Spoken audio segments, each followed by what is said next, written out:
அன்பர்களே, இந்த பதிவில் நாம் நவக்கோள்களில் சந்திரனின் காரகத்துவமும் தன்மைகளும் உடல் நோய்களும் என்பது பற்றி பார்ப்போம்.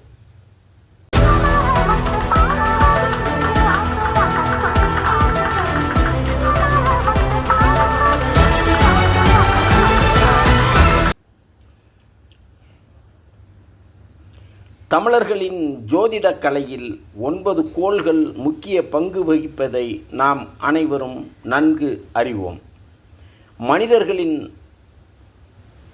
வாழ்வில் நடைபெறுகின்ற சில சம்பவங்கள் அதிகமாக பாதிக்கப்படுவதற்கும் சில சம்பவங்களை பொறுப்பாக இருந்து செய்வதற்கும் இந்த 9 கோள்களும் தனித்தனியே காரணமாக இருக்கிறது.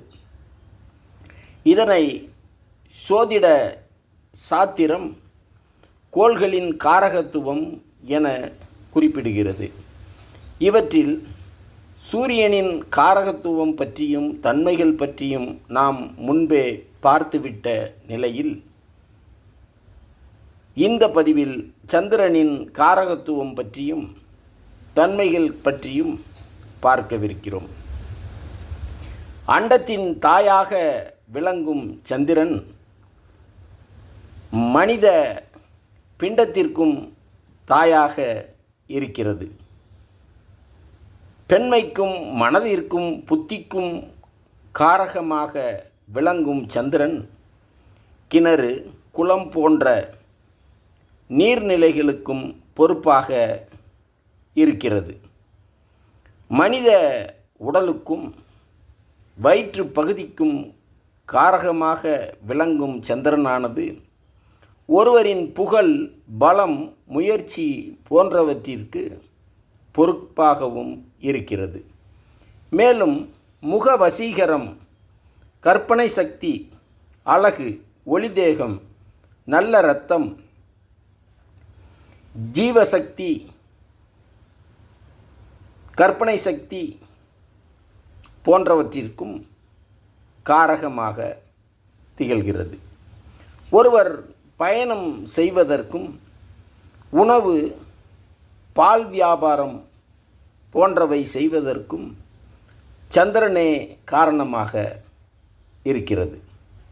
குறிப்பாக ஒருவருக்கு கபம், சோம்பல், கண்ணோய், நரம்பு வியாதிகள் ஏற்படுவதற்கும் சந்திரனே பொறுப்பாக இருக்கிறது. இந்த சந்திரனை அம்புலி, இந்து, உடுபதி, கலாநிதி, கலையீனன், குபேரன், குலவி, சசி, சோமன், தன்சுடர், திங்கள், மதி, மதியம் என்னும் வேறு பெயர்கள் கொண்டும் அழைப்பது நமது வழக்கத்தில் உள்ளது. இதுவரை நாம் சந்திரனின் காரகத்துவத்தையும் வேறு பெயர்களையும் பார்த்தோம்.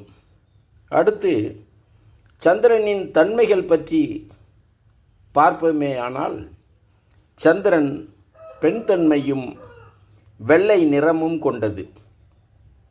வளர்பிறையில் நற்பலனையும் தேய்பிறையில் பலன் கொடுக்கா தன்மையையும் வியாபார பலம் தரக்கூடிய தன்மையராகவும் இருக்கிறது. நவரத்னங்களில் சந்திரனுக்கானது முத்து. சந்திரன் தென்கிழக்கு திசைக்கு அதிபதி. இவர் சிலேத்தும, அதாவது நீர் தொடர்பான நோய்களை தரக்கூடியவர். நெல் சந்திரனது தானியம். அல்லி மலருக்கும் முருங்கை குச்சிக்கும் இனிப்பு சுவைக்கும் ஈய உலோகத்திற்கும் உரியவர் சந்திரன். வெள்ளை துணிக்கும் பொதுவாக சுபத்தன்மைக்கும் மனதின் எழுச்சிக்கும் உரியவர் சந்திரன் எனும் இச்செய்திகளோடு மீண்டும் ஒரு பதிவில் சந்திப்போம். நன்றி.